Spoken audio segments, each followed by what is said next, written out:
Vamos a ir a la palabra.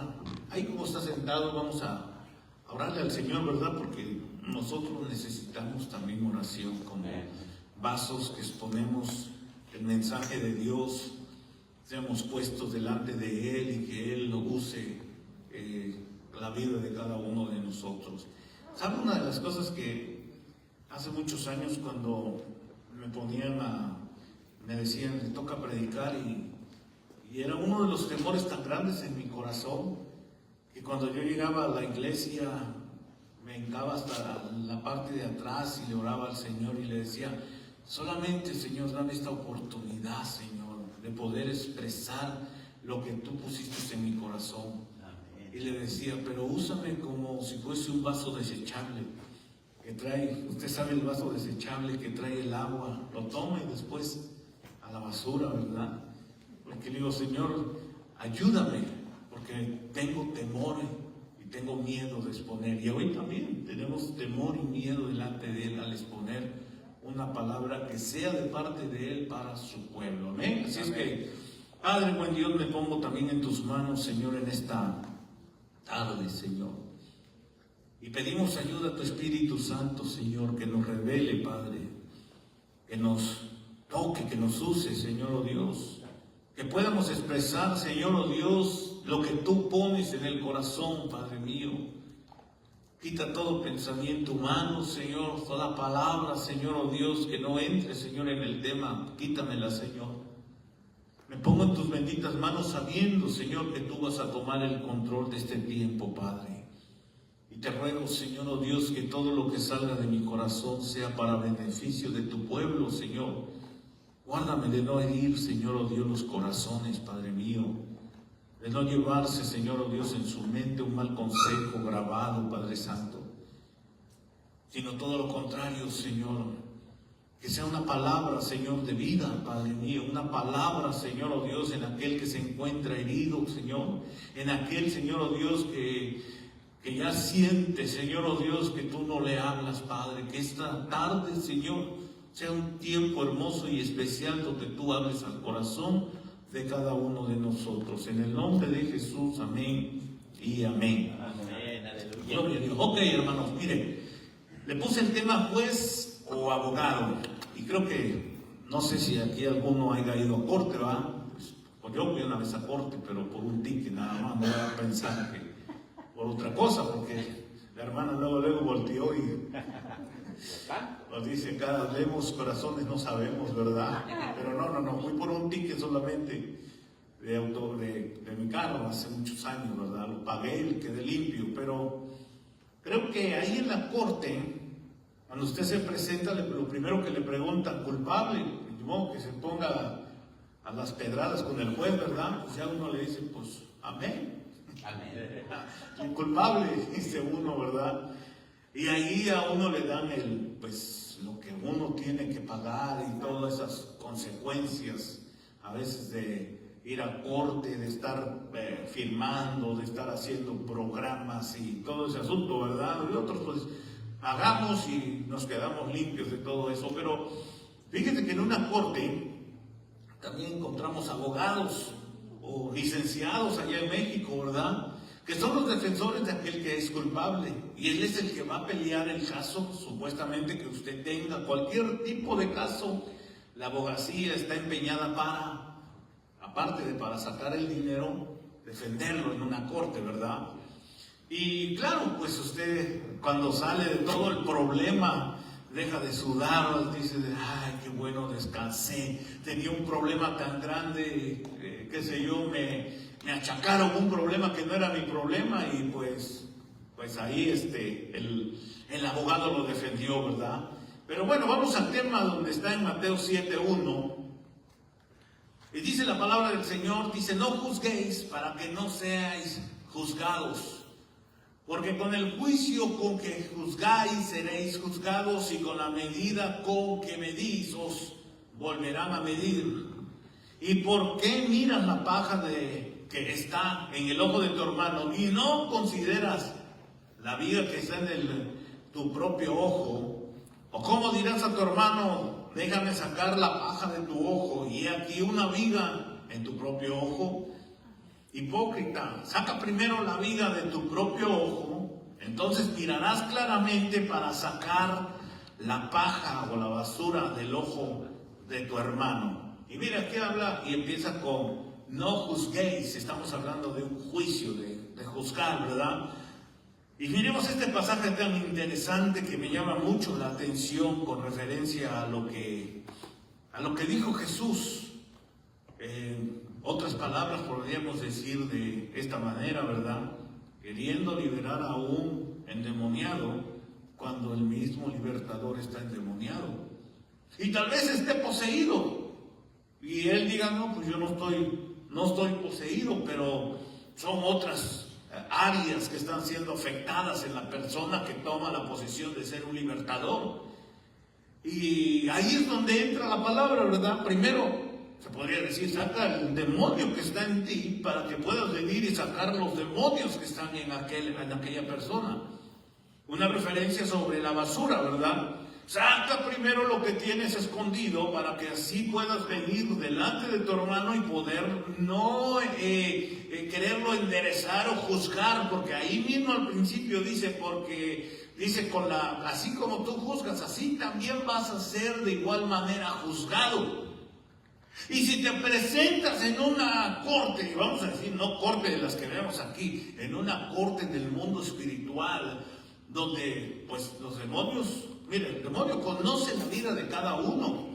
Así como Dios nos conoce quiénes somos y nos tiene contados como ovejas en el redil, Satanás también nos conoce. ¿Se acuerda de ese libertador o esos jóvenes que fueron a libertar y dice que los jóvenes decían, en el nombre de Jesús, el cual predica Pablo, te liberamos? Miren, dijeron los demonios, a Jesús conocemos, a Pablo también lo conocemos, pero ustedes qué rollo. Le hablo con mis palabras, la verdad, para que me entiendan. Ustedes qué onda. ¿Y ustedes qué se creen solamente por representarse con el nombre de Jesús? Me van a pensar que les voy a decir, mire, ahí mismo dice que el endemoniado fue, les puso una buena golpiza y dice que hasta todos los mandó a su casa. Entonces, muchas de las veces, el juzgar, mi hermano, si nosotros nos encargamos de estar juzgando, teniendo esta situación o este problema en nuestro propio corazón, podemos enfrentarnos a dificultades aquí en la tierra. Y usted va a decir, bueno, aquí nadie me conoce, ¿verdad? Tal vez pueda decir que pues por ahí andas un poquito mal o haciendo cosas indebidas y cuando llegas a la congregación quieres ser un libertador o quieres ser un ministrador o quieres un ministrador, ¿verdad? Que viene y ministra, mira, compórtate, mira, no vengas así vestido, mira, no hagas esto, pero aquel que dice esto, allá afuera lo está haciendo. Entonces, en el mundo espiritual existe una corte, un mundo espiritual que nuestros ojos no hemos podido mirar, hemos podido entenderlo, ¿verdad? Hemos podido muchas de las veces escucharlo. Hemos visto cosas sobrenaturales en el caminar, pero eso nos hace entender que hay un mundo espiritual en alrededor donde nosotros andamos, caminamos, hacemos. Y claro, cuando usted cuando está ya como, vamos a decir, claro, yo ya me saqué, Señor, esa paja, ya me saqué esa basura, ya no tengo los ojos sucios, ya puedo ver. Ahí es cuando comienza aquel a mirar, pero a mirar con ojos de misericordia.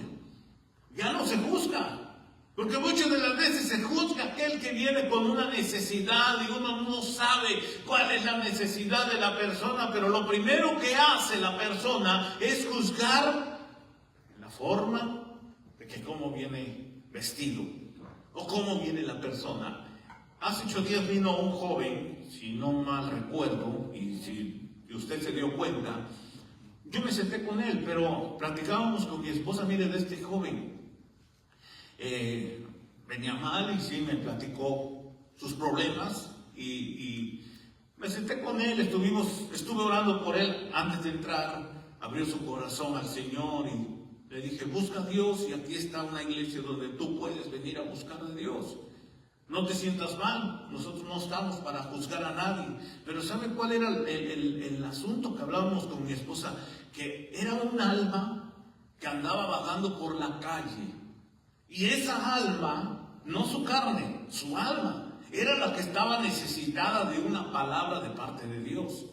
Porque uno dice, bueno, ¿cómo una persona perdida va y se mete a una congregación? Lo primero que debe de tener o pensar es irse a seguirse perdiendo en el mundo, pero su alma, mire, su alma fue la que lo trajo a este lugar, y lo poco que pudo escuchar le benefició a su espíritu y a su alma para decir que todavía hay tiempo de que él se arrepienta. Pero si nosotros nos vemos como los ojos de estos, que Jesús mismo les dice quiénes eran, nosotros podemos entrar en esa atmósfera o en ese juzgamiento donde nosotros podemos, en vez de edificar, podemos destruir. Por eso le digo, debemos de tener los ojos y ver con ojos de misericordia. No porque no sea su hijo, que viene de allá afuera, es como si fuese su hijo. Y mirarlo como su hijo, y mirarlo como su hija, y sentir los problemas que tiene o que está pasando, las necesidades que él tiene, sentirlas como propias, orar por él y decirle que hay un Dios que cambia todas esas cosas. Amén. Amén. Así nos hicieron a nosotros, ¿no? Por eso estamos aquí, porque nos vieron con esos ojos de misericordia. Y aunque íbamos y nos salíamos y nos íbamos al mundo, mire, cuando regresábamos no nos juzgaban. Y nos decían, hoy ya es un poquito ofensivo, ¿verdad? Para muchos. Qué milagro que viniste, me da gusto. Mire, muchos se ofenden porque les dicen esa palabra. Porque dicen, no, es que me dijeron que soy un faltista. No, es el amor que tenemos cada uno de nosotros. Y cuando nos reciben con besos, con abrazos, mire, con alegría, uno mismo siente que es parte de la iglesia de Jesucristo. Y uno mismo se da cuenta que no lo están a uno juzgando por la forma de que uno era antes, lo que uno hacía, lo que uno era. Y esas cosas quedaron grabadas en el corazón para seguir adelante. Pero veamos algunos personajes, mire, que se enfrentaron a Jesús. Y vamos a ir a Mateo 23:1. Dice, entonces Jesús habló a la muchedumbre y a sus discípulos diciendo, miren, los escribas, me dirijo directamente solamente a los escribas. Hay fariseos, pero vamos a tocar los puntos de los escribas. Y los fariseos se han sentado en la cátedra de Moisés diciendo, de modo que hacer y observar todo lo que os digan, pero no hagáis conforme a sus obras, porque ellos dicen y no hacen. Atan cargas pesadas y difíciles de llevar y las ponen sobre las espaldas de los hombres, pero ellos ni con un dedo quieren moverlas. Miren, estos escribas siempre ocupaban un lugar importante dentro de donde ellos llegaban. Era un lugar importante que ellos tenían o que ocupaban dentro de las sinagogas, dentro de las iglesias. Y Jesús les dice, ¿verdad? Jesús les dice, ustedes se sientan en la cátedra de Moisés. Y usted sabe que un juez tiene su silla, ¿verdad? Y un juez juzga desde su silla y con su martillo. Y estos hombres, estamos hablando de los escribas, de igual manera tenían eso. ¿Por qué? Porque ellos tenían el conocimiento de todo lo que era la ley. Por eso Dios les divide y les separa. ¿Por qué no les dice el Señor Jesucristo, ustedes se sientan en la cátedra de mi Padre? Entonces quiere decir que había dos leyes, la ley de Dios y la ley de Moisés. Al referirse a Jesús a las enseñanzas que viene siendo la ley. Y Jesús aquí está ejerciendo una denuncia, mire, una denuncia pública, haciendo saber a la gente y a sus discípulos que los escribas andaban en todos lados con la cátedra de Moisés. Un ejemplo, el hijo es rebelde, usted lo puede leer en la ley, en el Antiguo Testamento. Si el hijo es rebelde, dice, será sacado de la ciudad o de la comarca, o como usted le quiera nombrar, y dice, y mire, y será matado a pedradas. ¿Usted se imagina un hijo rebelde sacado de la ciudad y matado a pedradas? Esa es la cátedra de Moisés. Pero la Biblia nosotros conocemos y sabemos que dice que Dios es amor. Entonces vemos dos referencias la ley de Dios y la ley de Moisés. Aquí les digo claramente, ustedes se rigen, ustedes ordenan, ustedes trabajan con esa legalidad terrenal que hay acá. Y la legalidad terrenal que hay aquí es muerte y no vida. Y Jesús es todo lo contrario, porque dice que Él vino a dar vida y vida en abundancia. Y aparte nos vino a dar vida eterna. Amén. Sin embargo, en Moisés nosotros encontramos, mire, unos ejemplos claros. Usted puede recordarse tal vez la mujer adúltera. Se la llevaron para tentar a Jesús. ¿Y qué iba? Ya llevaba cada uno su piedra. ¿Para qué? Para matarla. Porque esa era la ley de Moisés. Matar a los adúlteros, matar, mire, al hijo malcriado, asesinar. Mire, las leyes de aquellos tiempos eran unas leyes infiltradas que no estaban o que no deberían de estar en ese mismo libro. Sin embargo, eran cátedra. Por eso Jesús los denunciaba. Esta es una denuncia pública. Allá afuera, Jesús no necesitaba un tribunal, porque más adelante Jesús, sabemos que va a ser el tribunal de Cristo. ¿Sí sabe del tribunal de Cristo? Donde todos vamos a parar. Y ahí vamos a encontrar algo. Más adelante Él lo dijo. Pero en esta tierra, hermanos, aún todavía sigue habiendo esos regímenes, sigue habiendo esas leyes. Se siguen rigiendo por lo que los ojos humanos ven y no por la misericordia de Dios. Es como aquel que entra a un trabajo. Mire, le costó mucho tiempo entrar a un trabajo. Ahora que está en el trabajo, se siente dueño y jefe de la compañía. Cuando él entró como usted y como yo a trabajar desde abajo. Ese es el problema. Que los escribas tenían los rollos y que ellos ejercían la ley terrenal sobre la tierra y sobre todo ser humano, aquel que no quería dar las cosas para el Señor. Bueno, el complot, mire, para matar a Jesús, Marcos 14:1. Le pongo el título ahí, porque así viene en la escritura, pero hablar de un asesinato, ahí están ellos impartiendo, mire, un asesinato que también debería de haber sido denunciado para estos hombres.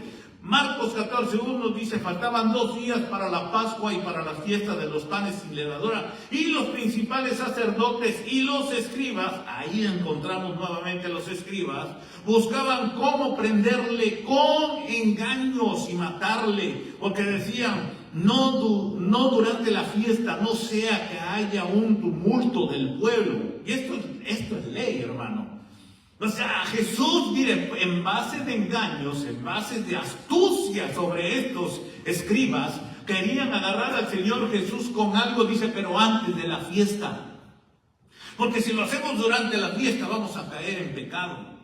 Entonces quiere decir que antes de la fiesta podían hacer lo que ellos querían, porque no iba a ser pecado. Se apresuran a pecar para cuando venga la Pascua puedan limpiar, bueno, en aquellos tiempos, ¿verdad? Puedan solamente quitar, limpiar, o pensar que limpiaron, pero no quitaron. Porque eran las fiestas que hacían, ¿verdad? Ellos pensaban que ya estaban libres del pecado, pero no eran removidos ni quitados porque venían haciendo lo mismo. Cada vez que pasaban las fiestas comenzaban nuevamente a hacer los mismos pecados que hacían anteriormente. La fiesta solamente era para encubrimiento del pecado, pero no se les quitaba. Entonces a Jesús siempre lo intentaron agarrar por engaño. Las escrituras seguían a Jesús, los escribas, seguían a Jesús y querían sembrar evidencias falsas. ¿Usted conoce qué es eso? Lo legal aquí en la tierra, ¿va? Cuando usted lo lleguen a agarrar por ahí, le entierran un arma que ni usted llevaba. Cuando usted lo agarren por ahí, miren, Dios no, yo lo pongo como ejemplo, claro, uno que ha visto películas, ¿verdad? Esto nomás pasa en las películas, mi hermana.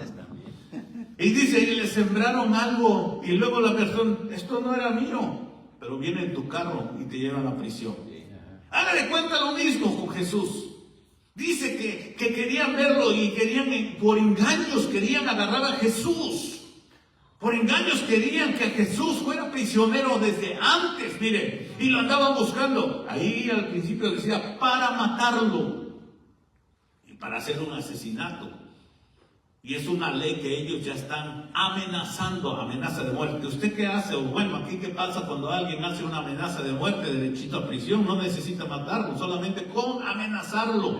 Y a Jesús aquí ya lo estaban amenazando, pero como eran los escribas, Lucas 20:45 dice: mientras todo el pueblo escuchaba, dijo a los discípulos: cuidado de los escribas, a quienes les gusta andar con vestiduras largas y son amantes de los saludos respetuosos en las plazas y de ocupar los primeros asientos en las sinagogas y los lugares de honor en los banquetes, que devoran las casas de las viudas y por las apariencias hacen largas oraciones. Ellos recibirán mayor condenación. Y sabe, el último, el 47 dice, bueno, ellos, mire, era gente muy importante porque eran gente de ley. Eran los que llevaban la ley de aquellos años, de aquellos tiempos. Ellos entraban a una iglesia como aquí, ellos no se iban a sentar allá enfrente. Si estaba alguien acá, lo quitaban para que se sentaran ellos ahí.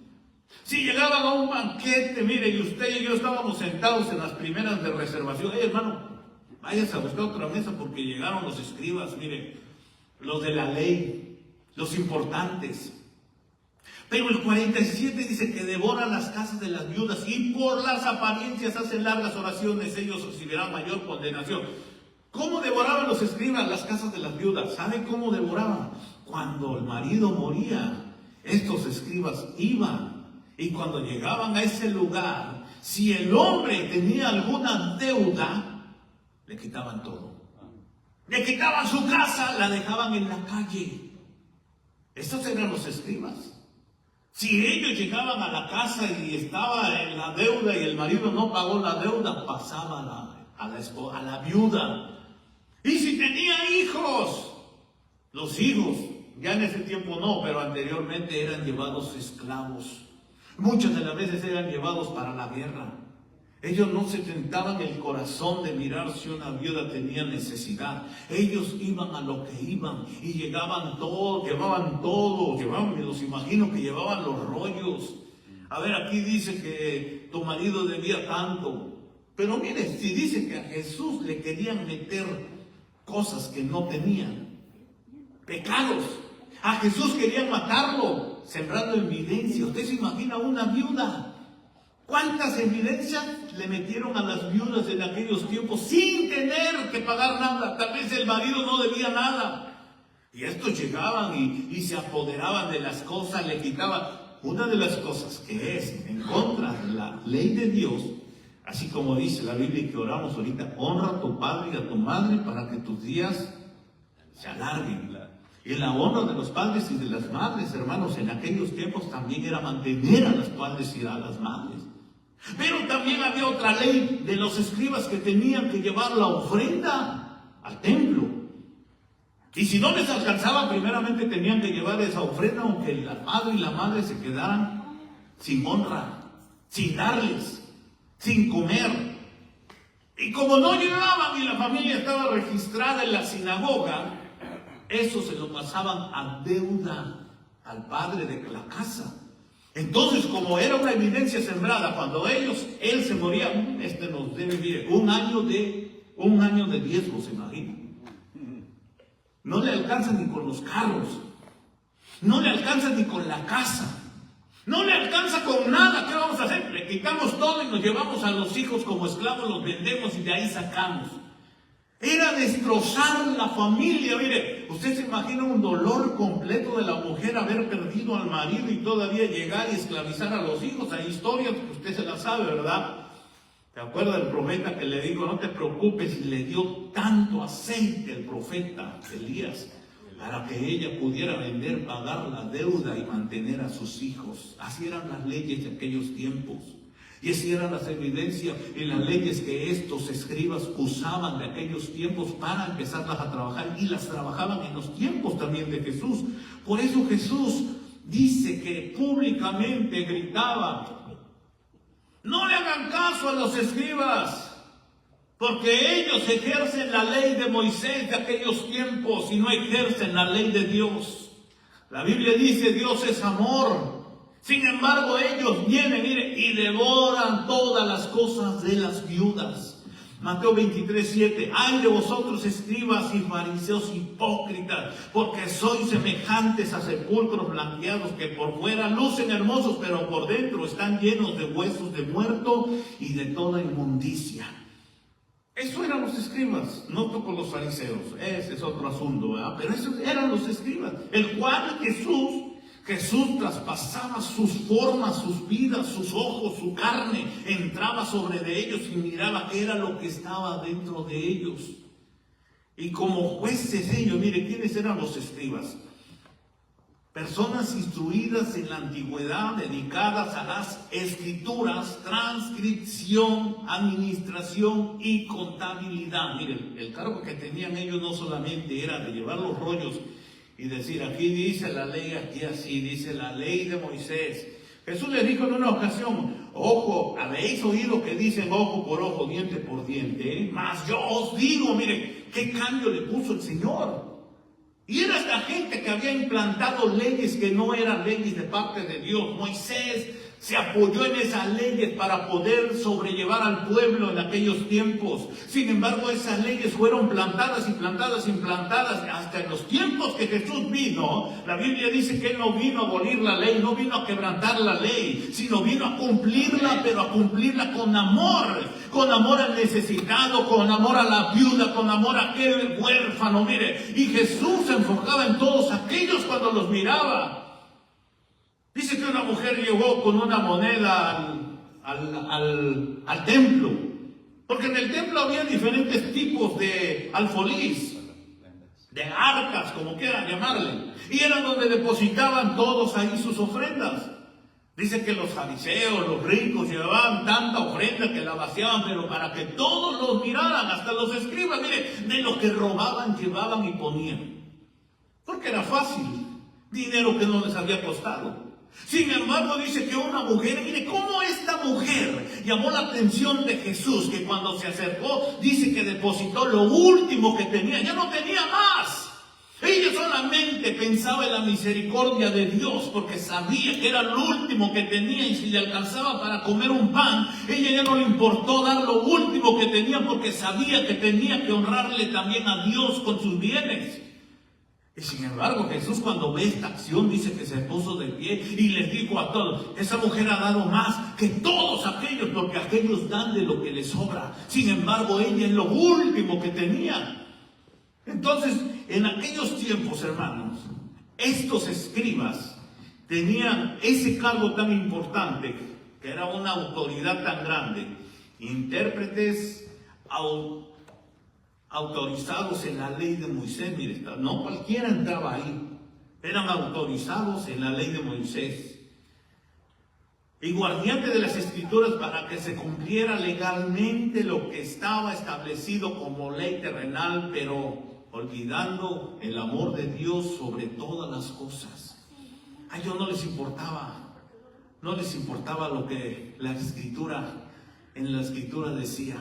A ellos lo que les importaba era el puesto. A ellos lo que les importaba era saquear.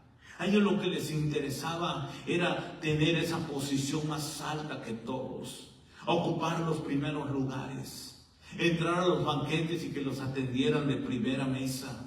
Eso era un escriba. En los tiempos de Jesús, estos escribas si leímos que tenían una legalidad ministerial dentro del gobierno, estos escribas venían siendo los jueces de aquellos tiempos que ejecutaban cargos o muertes sobre las personas. Porque el juez aquí te dice que vas a ir a la cárcel, te vas a ir a prisión, vas a ir a pagar. Estos escribas no tenían amor. Por eso Dios le dijo, tan podridos por dentro. ¿Por qué? Porque no tenían el amor de Dios. Ellos ejecutaban a la gente, ellos mandaban a matar, ellos aprisionaban a la gente, ellos hacían todas esas cosas que estaban en contra de la voluntad de Dios. Pero muy rápido para terminar temprano, porque las mamás que están acá tienen que ir a comer, ¿verdad? Así que no me quiero alargar, pero mire, hay una cita. Dice que le encontré en Hechos 24:1, Pablo siendo acusado por un juez ante un tribunal supremo. Mire, Pablo ante Félix en Cesarea. Estamos viendo lo que es abogacía dentro de la escritura. Y fíjese cómo tiene es que el abogado debe de tener la facilidad de poder hablar, de convencer al juez para que el acusado pueda caer a prisión 100% en la seguridad de lo que está hablando. 5 días más tarde, el sumo sacerdote Ananías descendió con algunos ancianos y con un abogado llamado Tértulo. Miren, ya había abogados ahí. Y presentaron al gobernador sus cargos. Este Tértulo también era escriba. Sus cargos contra Pablo. Después que llamaron a Pablo, Tértulo comenzó a acusarlo diciendo al gobernador: ya que por ti hemos obtenido mucha paz y que por providencia tuya se están llevando a cabo reformas en favor de esta nación, nosotros por todos los medios y en todas partes reconocemos esto con profunda gratitud, oh excelentísimo Félix. Allá decían en mi tierra barbero. Pero para no importunarte más, te suplico que con tu habitual bondad nos concedas una breve audiencia, pues hemos descubierto que este hombre es verdaderamente una plaga y que provoca disensiones entre todos los judíos por el mundo entero. Y es líder de la secta de los nazarenos. Mire, hasta en secta lo estaban nombrando allá a Pablo.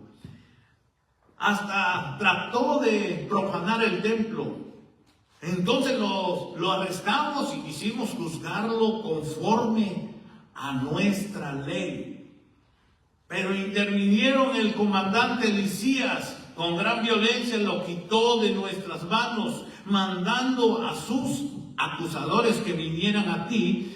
Si tú mismo lo interrogas sobre todo lo que he dicho, podrás confirmar las cosas de que lo acusamos. Mire,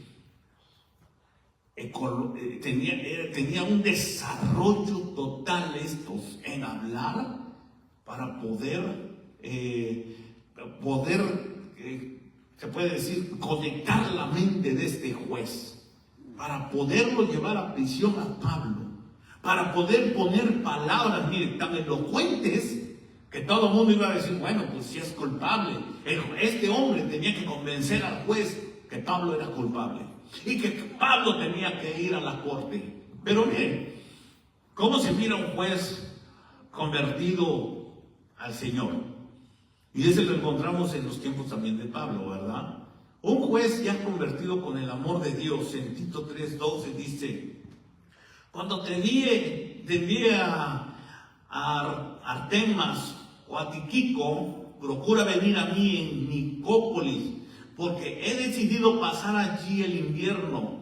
Encamina con diligencia Zenas, intérprete de la ley, que se escriba, y a Apolos, para que nada les falte, y que nuestro pueblo aprenda a ocuparse en buenas obras, atendiendo a las necesidades apremiantes, para que no estén sin fruto. Mire, un juez con amor de Jesús.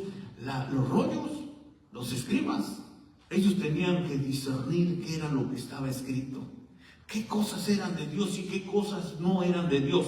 Este hombre tenía el corazón, era convertido al Señor.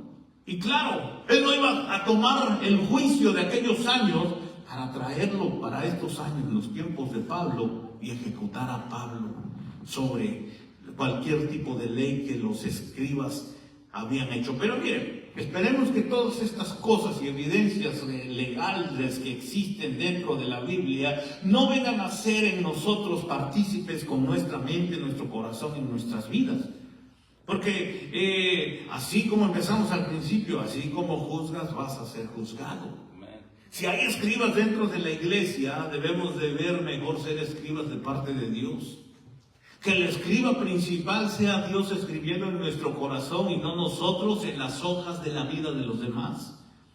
Y digo esto porque dice Pablo, nosotros somos cartas abiertas. Y esas cartas abiertas quiere decir que nosotros nos conocemos, a él lo conocían, quién había sido y quién era y qué estaba haciendo. Y en nosotros, mire, En mi persona como predicador, usted conoce mi testimonio, porque por rompecabezas, si usted ya llevó todas las predicaciones que he dado, ya armado un rompecabezas de todas esas cosas que yo he hecho en mi vida.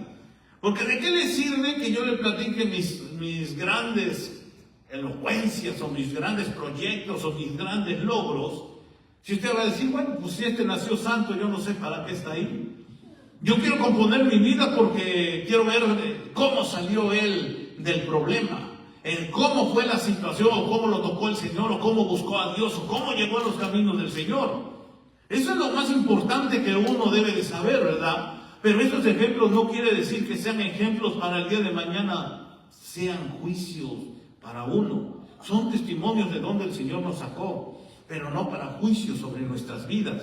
Y de igual manera usted tiene un testimonio precioso, hermoso, porque ya está aquí en este lugar y que el Señor lo rescató. Y ese testimonio no es juicio para ninguno de los que estamos aquí sobre su vida, porque sabemos de dónde el Señor lo sacó. Gálatas 6:1, comienzo el tema aquí.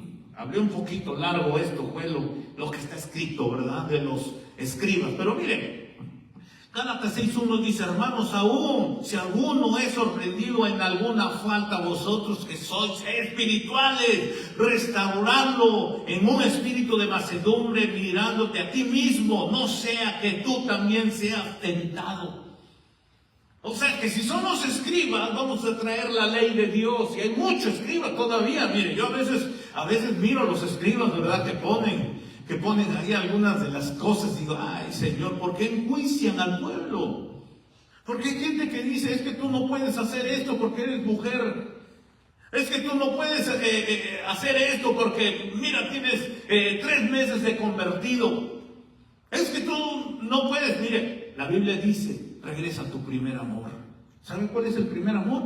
Cuando nosotros llegamos al camino de Cristo. Cuando dejamos todo por el caminar del Señor. Pero muchas de las veces cuando el tiempo pasa, se acostumbra el creyente, el cristiano se acostumbra a estar sentado y no hacer nada. Pero cuando tú comenzaste en los caminos del Señor Jesucristo, te querías comer el camino. Querías decir, ¿qué hago? Ya acabé esto. ¿A dónde voy, pastor? Vaya a evangelizar en aquella esquina. Va y se trae 5 almas. Y cuando llega, ya traje 5 almas. ¿Ahora qué hago? Y hambre de la palabra, hambre del trabajo, hambre. Pero aquí dice, hermanos, aún si alguno es sorprendido en alguna falta, mire, dentro de nosotros mismos, vosotros que sois espirituales, ya somos espirituales. ¿O no hay espirituales aquí? Somos espirituales. El Espíritu Santo nos ministra cada servicio. Mire, el servicio, el don del servir, ese es un don que el Espíritu Santo ha puesto en el corazón de cada uno de nosotros. Por tanto, usted y yo somos espirituales, pero dice, vosotros que sois espirituales, restaurándolo en un espíritu de mansedumbre. No un espíritu de juicio, dice. Un espíritu de mansedumbre, mirándote a ti mismo. O sea que el problema de la persona lo tengo que ver en mí mismo para poder sanar a aquella persona. No sea que tú también seas, mira, y si no fuiste tentado, depende del juicio que tú des. Si diste un juicio legal como los escribas, vas a ser tentado también por Satanás. El problema que esté pasando tu hermano, tú también lo puedes pasar por causa de que no fuiste espiritual ni tuviste mansedumbre para guiarlo, llevarlo los unos, mire, llevar los unos las cargas de los otros y cumplir así la ley de Cristo. ¿Cuántos echan cargas de sus hermanos? ¿No? Si hay cargas aquí, ¿por qué no echarnos cargas? Dice, llevar los unos las cargas de los otros. Porque cuando alguien tiene una necesidad, que sea tu propia carga. De decir, ay Señor, bendice a mi hermana. Cuando estés trabajando y te acuerdes, Señor, yo te ruego, yo te pido. Mire, aquí hay muchas cargas que nosotros conocemos, ¿verdad? Le voy a dar una. ¿Me da permiso? Aquí hay una carga de Isela de hace mucho tiempo.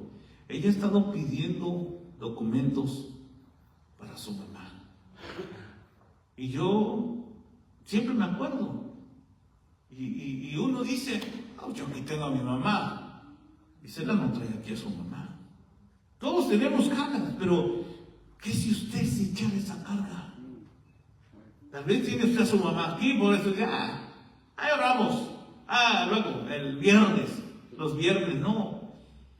El que tiene, por ejemplo, yo que tengo a mi mamá tan lejos, yo sí siento esa carga. Digo, ay Señor, espero un día ver cumplir esa palabra. Espero un día, Señor, ver que esa carga, Señor, ya no sea carga, sino que sea ligera. Y cada uno tenemos cargas.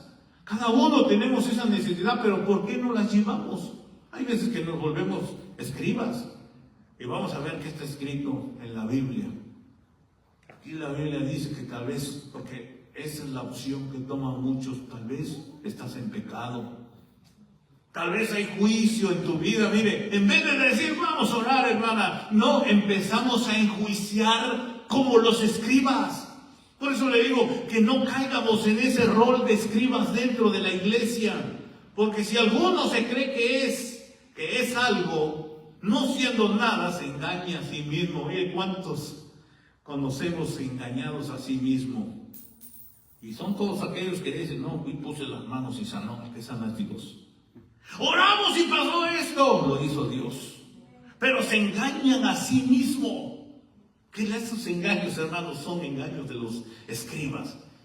Dice, pero que cada uno examine su propia obra y entonces tendrá motivo para gloriarse solamente con respecto a sí mismo y no con respecto a otros. ¿Sí entiende lo que es esto, verdad?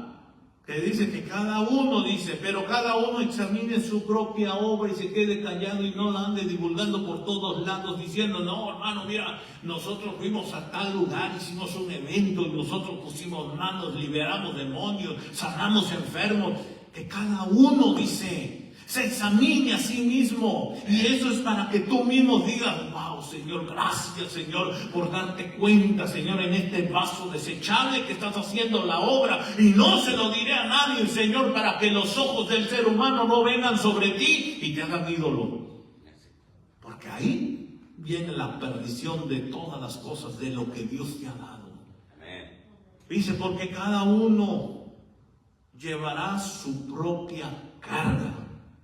Aquí ay hermano, yo traigo mis cargas, sí, pero a ver, ¿sabe por qué nos hace el Señor cristianos a todo terreno, 4x4? Para que llevemos cargas.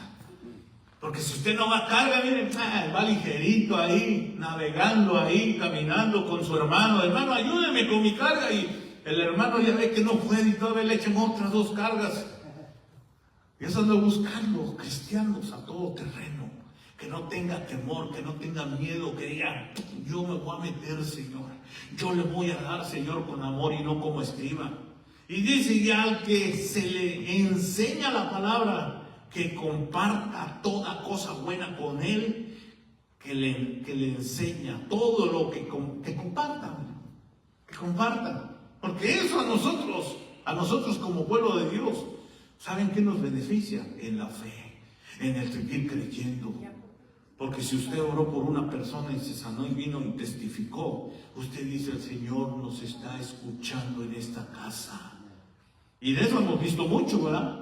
Eso es lo que nos impulsa a buscar a Dios, nos impulsa a seguir orando, nos impulsa a seguirle metiendo en este caminar sin ser o sin estar juzgando. Pero mire, ya casi terminamos con esto. Mire, Cristo es la respuesta a nuestras vidas. Primera de Juan 2:1. Hijitos míos, os escribo estas cosas para que no pequéis. Y si alguno peca, abogado tenemos para con el Padre a Jesucristo, el justo.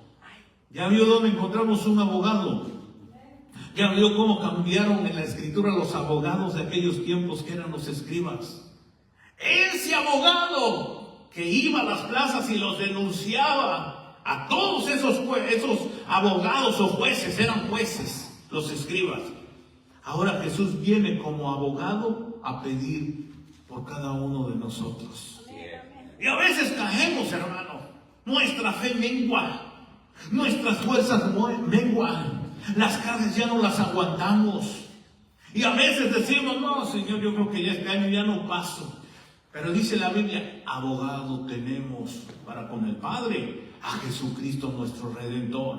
Así que cuando tú tengas algún problema, recuérdate que tienes un abogado que te representa.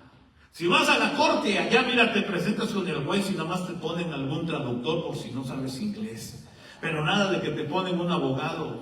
Bueno, en casos de delincuencia sí te dice, el Estado te proveerá un abogado si tú no tienes con qué pagarlo. Pero puedes buscar tu propio abogado. Pero estamos hablando del mundo espiritual. En el mundo espiritual usted tiene un abogado. Y ese abogado, dice Pablo, se llama Jesucristo, nuestro Redentor y nuestro Señor. Pero ¿sabe qué? Aquí concluyo con este punto. Colosenses 2:14. Dice, habiendo cancelado el documento de deuda que consistía en decreto contra nosotros y que no era adverso, y lo ha quitado de en medio clavándolo en la cruz, y habiendo despojado a los poderes y autoridades, hizo de ellos un espectáculo público, triunfando sobre ellos por medio de él. ¿Sabe que en usted y yo había un documento antes? En usted y yo había un derecho legal. En sus hijos había un derecho legal.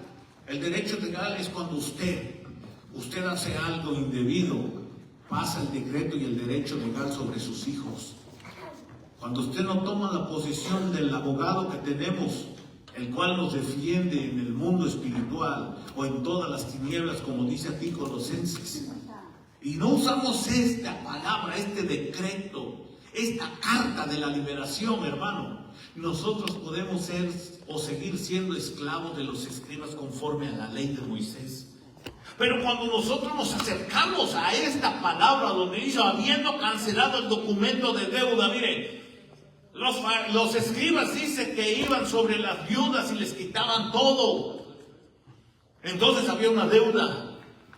Porque a veces nos preguntamos, Señor, ¿por qué el dinero no me alcanza? ¿Por qué el Señor, oh Dios, esto no me alcanza? ¿Por qué no me rinde? Tal vez hay alguna deuda, algún derecho legal que le hemos nosotros otorgado a Satanás. Y que no hemos cortado ningún decreto, ningún derecho de lo cual han sido escritos desde la antigüedad sobre nuestras vidas. Usted y yo no, porque usted y yo ya entramos aquí a la casa de Dios, ya aceptamos a Cristo, ya conocemos quién fue el que lo derrotó en la cruz del Calvario, ya sabemos quién nos dio la libertad en un juicio espiritual aquí en la tierra, donde íbamos directamente a la muerte. Pero sin embargo, Él se puso por usted y por mí. Dice que todo ese decreto de Satanás que Él había tomado y que estaba sobre la humanidad para hacerla esclava, tuvo que llevarla a la cruz del Calvario, clavarla en la cruz y poder desligar el delito que usted tenía aquí en la tierra, en usted y en mí, y quedamos prácticamente libres del pecado, libre de no ser juzgado. Mire, que nadie nos juzgue, sigue diciendo Colosenses 2:16. Por tanto, que nadie se constituya en nuestro juez con respecto a comida o bebida, o en cuanto a días de fiesta, luna nueva o días de reposo, cosas que solo son sombra de lo que ha de venir, pero el cuerpo pertenece a Cristo. O sea que nosotros ya no tenemos un juez, hermano. Ni nosotros mismos podemos ser jueces. Abogado tenemos con Cristo. Si nosotros juzgamos, pasamos a ser escribas de la ley de Moisés. Empezamos a enjuiciar a las almas que son de parte de Dios y que son de Dios, y las podemos llevar hasta la muerte. Sin embargo, en su boca y en mi boca debe de haber la libertad, debe de haber el justo juicio delante de Dios y la misericordia a la cual cada uno de nosotros fuimos llamados. Nos espera una corte, hermano. Nos espera la corte celestial. Nos espera allá arriba el tribunal de Cristo. Nos espera el trono blanco. ¿Sabe qué va a pasar cuando usted se presente ahí? Va a haber una corte grande. Y así como está la corte aquí, así va a estar allá la corte. Y a usted lo van a presentar, así como presentaron a Pablo. A él va a haber un elocuente llamado Satanás diciendo: esa alma me pertenece. cuando yo le decía, hacía. Cuando yo lo ordenaba, obedecía. Y del otro lado va a estar Jesús. Y si usted se arrepintió, hermano, créeme que cuando Jesús esté ahí, usted le va a ver las llagas. Usted va a ver sus heridas. Y el abogado va a decir, ya pagué por esto. Puede pasar al reino. Mire, el que pagó aquí en la tierra no va a ser en vano. Y fue en vano lo que Él hizo. Nos espera un buen gobierno allá arriba. Nos esperan unas leyes mejores allá arriba. Los que sufrieron en esta tierra, allá vamos a tener alegrías. Los que padecimos en esta tierra, allá vamos a gozarnos de todas las cosas que no pudimos tener en este lugar. Por eso Jesús les decía, es más fácil que un camello entre al reino de los cielos que un rico entre. Es más fácil, que un camello entre por la aguja o por el hoyo de una aguja, que un rico entre al reino de los cielos. Mire qué grande enseñanza nos deja Jesús. En ese aspecto que ahí no nombran los pobres, ahí no nombran los necesitados, ahí no nombran los que lloraron, ahí no nombran los que sufrieron, ahí está nombrando solamente a los ricos, a los que se han enriquecido. No le digo que las riquezas no son buenas, pero siempre y cuando usted sepa para qué son y para dónde tienen que ir esas cosas. Y no olvidarse de Dios cuando usted tenga, pero sí debemos de reconocer quién es el que va a abogar por usted y por mí allá en el cielo. Todo lo que te hace falta aquí, mira, allá te va a sobrar. Todo lo que tú necesitabas, el amor, el abrazo, el seguir buscando de Dios, allá vas a tenerlo con el Padre. Porque el justo juez, juntamente con el abogado, nos van a decir, eres inocente de todo cargo. Desde aquí de la tierra, mire, ya miraron nuestra inocencia, ya no hay cargos. Por eso no debemos acusar a nadie como juez. Porque con la vara que mides también vas a ser tú mismo medido. No juzguéis para que no seas juzgado, de la misma forma en la que muchos hemos caído en ese lugar de juzgamiento y de juzgar, sino que oremos unos por otros, llevando las cargas de unos con otros, y cuando nos presenten a Dios puedan decirnos que fuimos fieles siervos del Señor, amigos de Dios. Ponte de pie.